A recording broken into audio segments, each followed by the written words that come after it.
Hi everyone, this is Jared and Danielle from Millennial Voice Movement, and we're here with Tracey Edwards.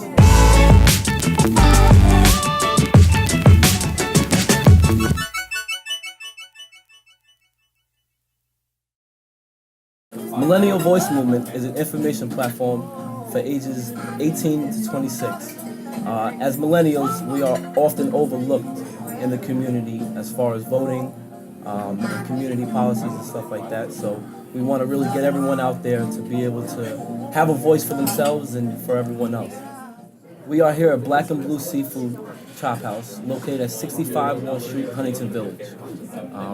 Tracey, before we get started, would you like to tell us a little about yourself? Well, sure. I am currently the town councilwoman, the town of Huntington. Councilwoman is the legislative body that actually makes sure that policies and programs and laws work for all of our 2003 residents. What is the first word that comes to your mind when you hear Huntington? Home. Home. Okay, no, that's good. Always lived here How long have you been here for? all my life, 55 years. I am the second generation Huntington. I'm fortunate that my mom's still alive, who still lives here. My daughter lives in Huntington, and my grandchildren live in Huntington. I wouldn't live anyplace else. It's a great town. Mine is family. I feel like Huntington is such a close community, and everyone around just knows everyone. And if you're not directly family, you definitely have love for someone else around the community. So. It is. Huntington is, it's unique because within Huntington we have various communities, and each community is very unique on itself, and then the total town comes together, and it's absolutely wonderful. We have everything here. Right, absolutely. No, when I hear Huntington, I think community. I'm lucky enough to have met the people I've met here and been able to work and form my own career just from living in this town and making my own network. So It's great. It's wonderful. All right, so we know you're really involved in the community. So we just want to hear a little bit more about the youth-oriented programs that you're involved in or support or organize yourself. Well, I'm really excited that this is going to be our third year for the summer youth program that we have partnered with in your school district, South Huntington School District, and Walt Whitman High School. So what we've done is it was all about recreational programs, and now we have grown that we're making sure that we are including photography, robotics, finance, everything that we can to make sure that our young people, mostly in the teenage, middle school and high school, have some place to go, in the summertime during the evenings, because that's when kids are most vulnerable, and we want to make sure that they are very active. We also have a special needs program on Friday nights. So I love to do everything I can for young people. And for older youth, we have partnered with the United Way to make sure that people that are coming out of school that may not have the opportunity to go to college or may choose another path, we've partnered with the Long Island Federation of Labor to have pre-construction, electrical, plumbing, all the green energy programs. So it's something for everybody, because as important as a college education is, there are some that do not choose that path, and we want to make sure in Huntington that we have a path for everybody. That's amazing. So providing something basically for everyone. That's it. It's great. That's Anything right. they want to do. That's great. It's amazing. Black and blue? Love black and blue. Love black and blue. Love the chopped salad. Love the scallops and the shrimp. They have something for everybody. There's something for They absolutely do. Yes. What's your favorite thing on the menu? What I'm eating now. Right here. Scallops and shrimp. Scallops and shrimp. That's man. right. That's it. That's it. Yeah. I would have a definitely. glass of Riesling, but since I'm on television, I won't do that. With millennials. With millennials. That's right. Yeah, right? Huntington has all these unique villages, that have restaurants. So this is the main one down in the village. But there's also a lot of great restaurants in Greenlawn, and Northport, East Northport. So they have these little hamlets that have restaurants that the local people go to, But it's wonderful. But down in Huntington Village, it's something for everybody. Right. Off the top of your head. Black and Blue is one of the best. So, because of New York's free tuition program, a lot of the town of Huntington high school students will be coming back in the community and living and wanting to stay. Yes. So, are you planning on opening up more opportunities for jobs in the community for these kids to come back and have an opportunity to work and actually stay? You know, we have a lot of great businesses in this town. So it would be my goal was to partner with all of these corporations to find out strategically what their needs are going to be in the future, and then map that with the skills and the talents of all of our millennials, so that when they go away and they come home, there is a skill set that's needed right here in the community. You know, we have, whether it's here at Black and Blue, if somebody's doing culinary, you know, to a lot of the manufacturing firms that we have in Melville. Then we have a Northwell Health Hospital, so there's not a lot of gaps in terms of corporation and skill set. So I would want to work with all of the corporations that are here just to find out what can they commit to, you know, because there are jobs that are out there. It's just that a lot of the corporations are saying that they can't find the people to match the jobs. So you're saying it's harder for the corporations to actually find the students than it is for the students to find the corporations. That's right. And that's important. It's really important for these students to know. Right, right. And you know, especially since a lot of our young people are going to school locally. So why not try to do that now, right? So that they are, you know, we're in the schools finding out who is taking what track, you know, in terms of curriculum, so that then when they come out, there's a job waiting for them, you know. Absolutely. No, you know, nobody wants to come out of college and live in their parents' basement, right? They want to be able to come out, get a job, get an apartment, and your parents don't want you in their basement anyway, you know. So really, they want you to go. They want you to be close, but they don't want you there anymore, you know. So it's, I think that we have a lot of opportunity. Absolutely. Yeah. I agree. Yep. So, a lot of people our age feel like they don't need to get a college degree. They can, you know, graduate from high school and jump right into getting a job or starting a career of their own, Right. starting their own business of their own. Right. So, how do you feel about that? What would be your advice to them? Well, you know, I did not go straight to college. And as a matter of fact, I have not finished. So I have a whole bunch of credits and a whole bunch of courses. So one of the things that I promised myself is that I would package it all together and get a college degree. But if you don't get a college degree, you're just making it harder for yourself. And you're starting off at a lower income bracket. So while it is true that you do not necessarily have to go to college, for a future, you're better off going straight to college, getting that degree, and then there's more paths available for you. And do you feel the same way for entrepreneurs who have the background, their dad taught them everything they need to know, and now they can go ahead and start their own business, Right. And they have that income ready for them. They don't need to go to school. Yeah, they do, because they want to learn the business end of it, though. Okay. So they may have the entrepreneurial, you know, and I always want to tell young people that they can do both. You know, they can get their college degree, they can get a job, but they can also have something on the side to make extra money. You know, so it's having that entrepreneurial spirit is absolutely necessary. But you want to be able to have a career and have a job, but you want to know where your money's going. You want to be able to invest, you want to make sure that your taxes are being done correctly, you want to be able to save money, and having that business background is going to put all of those pieces together. So, as I told you, we talked about before, I graduated from college last year. I'm in my first year of working, and I want to buy a house. I want to buy a house on Long Island.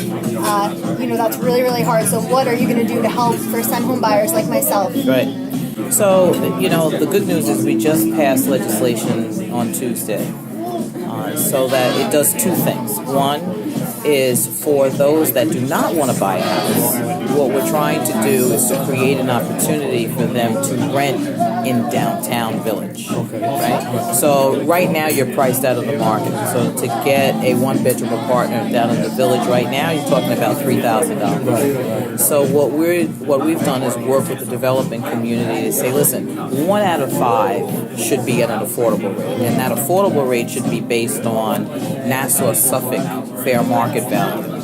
So for 2017, that's about $1,500, and then it's 80%. Our legislation is 80% of the Nassau-Suffolk HUD market value. So it gives an opportunity for you to take that apartment that's down here, and then if it's in a studio, it'll even be cheaper. If it's a 2-bedroom, it'll be higher, but you may be able to have a roommate to split the cost, right?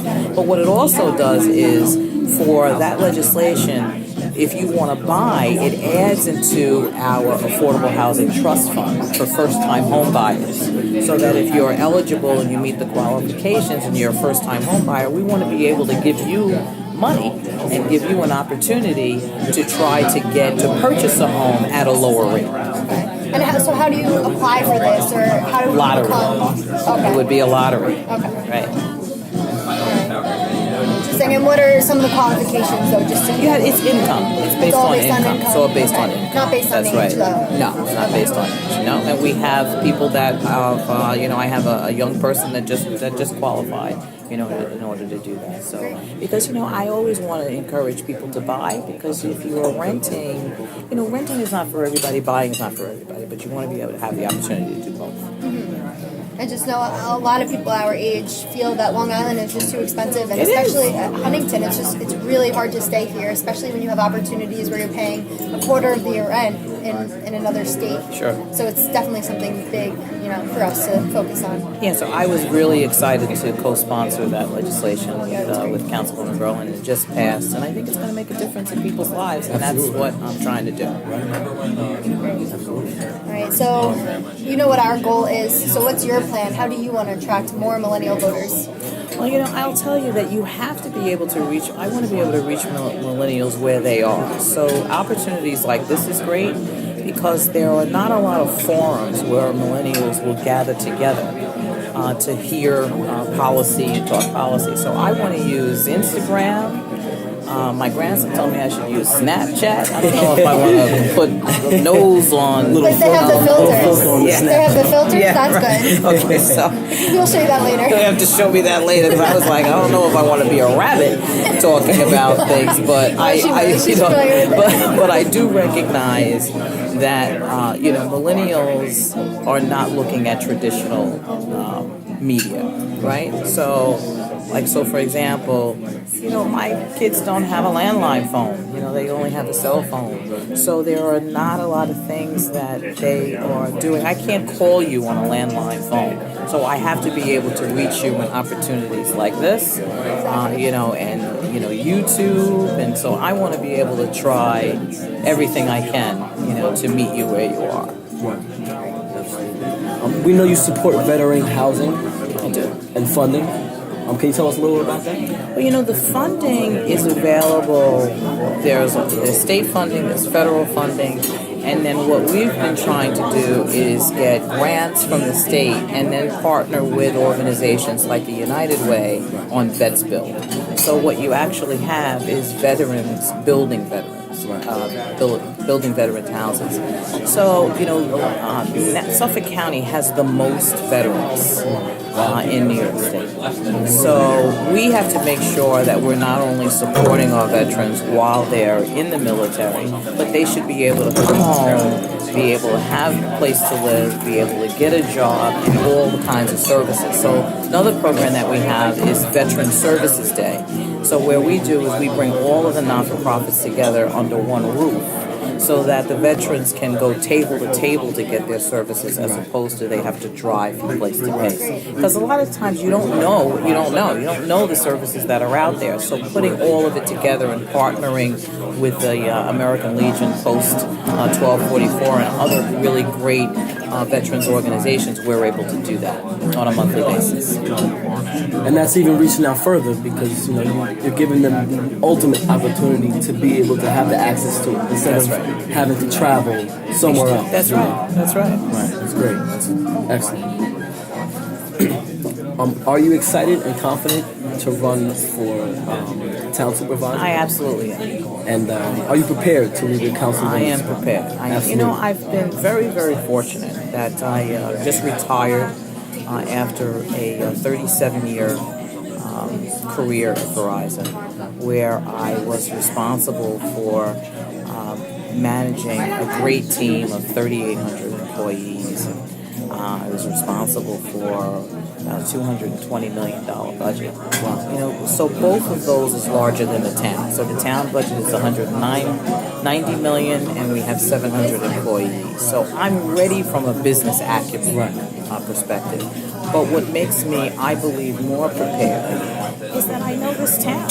I've grown up here. I love this town. I know every civic leader, every homeowners association leader, every fire department. I've tried as much as I can to work my way around this wonderful town and know as many people as possible. And I'm not going to be able to do it by myself, nor should I, but I know the right people that will be able to put everything together so that we can continue to flourish in our town. I'm more than ready, and I'm very, very, very excited. I feel it. Yeah, I can definitely feel it. I am excited.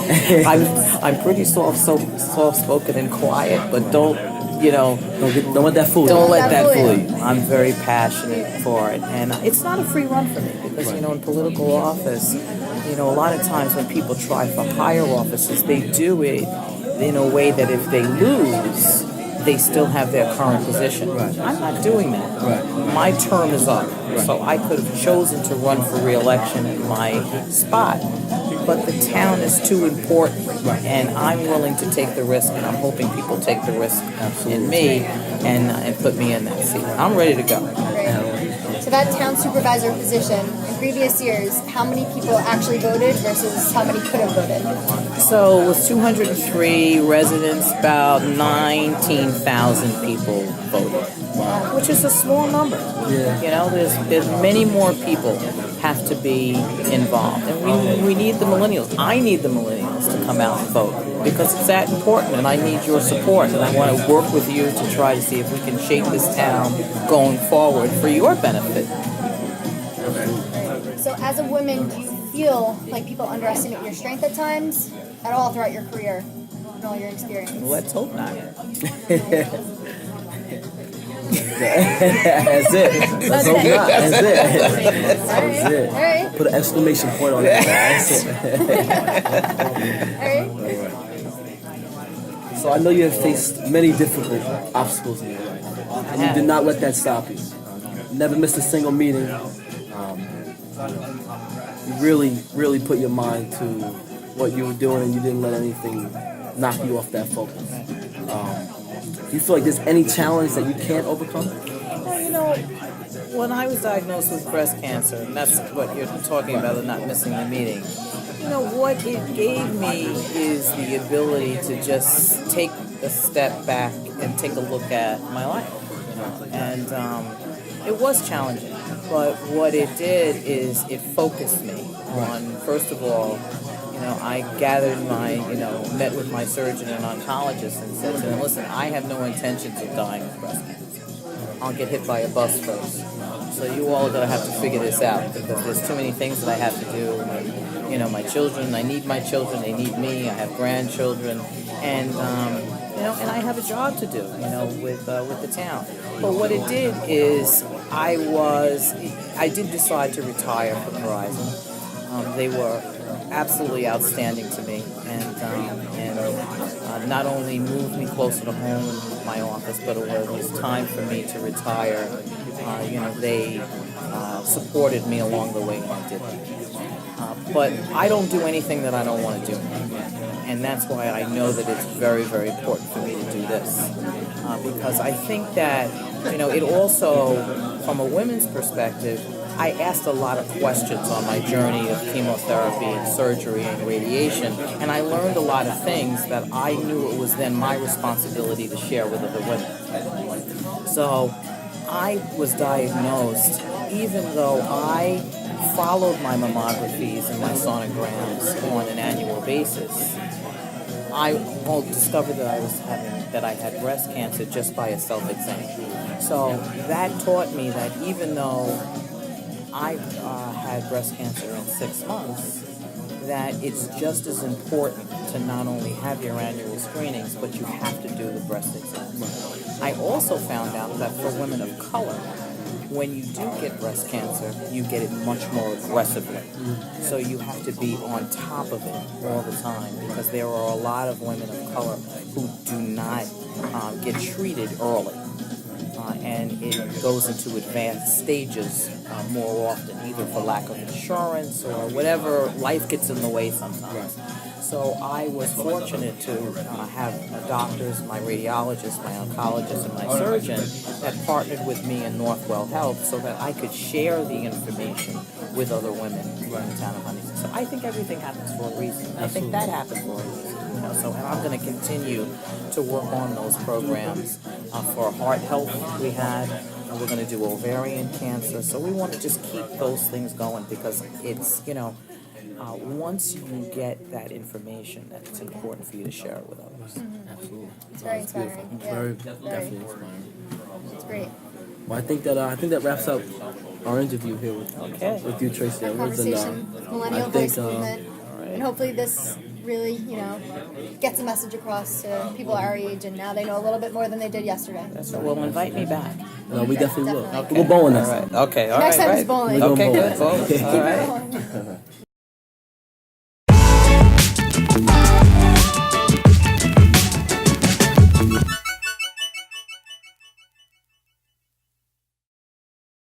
I want to dab. I want to dab. So, do you know how to dab? Let's do that first. No. Okay. You don't know how to dab? Dabbing is like, Oh, it doesn't it's know like how to dab. it's like it's kind of like a dance move. It's like a little gesture. It's not a movement, it's a It's like a move. gesture. So like at the end of, let's say, I got 100 on my text. Oh, I know that. Do that. Oh, Okay. you know how to do it. Yeah. I didn't know what that was. Yeah, I didn't know what Knows that how was. to do it best. That's it. All right, so ready on the count of three. Ready? Yeah. 1, 2, 3. There we go. Love There it. we go. There